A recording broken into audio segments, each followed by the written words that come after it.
नमस्कार मित्रांनो, आपण आलात बघा इथं पंढरपूरला जाताना इथं शेत आहे बघा. तर जास्त मोठं आहे बघा. पावणे एकरच्या मोहरी असं ना, आपल्याला अंदाज काय माहीत नाही बघा, तिथं सांगू शकत नाही. तुम्हाला एकदा दाखवतो बघा. पाणबुड्याच्या 2 मोटरा आणि इथं त्या शेतकऱ्यांना बघा द्राक्षाची बाग आहे त्याच्यावाली. त्यानं इथून पाणी आणून सोडलेलं आहे त्याच्या बोरचं, आणि बोरचं पाणी उचलून ते त्यांच्या द्राक्षाला पाणी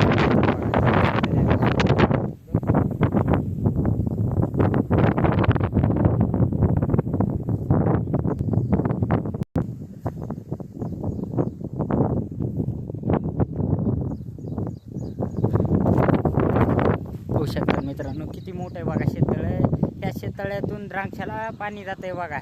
द्राक्षाची बाग तुम्हाला दाखवली बघा एकदा. द्राक्षाची बाग ती तिकडे द्राक्षाची बाग आहे बघा, त्या शेततळ्याच्या एक पलीकडे होऊ शकतात. चालत द्राक्षाची बाग आहे ती.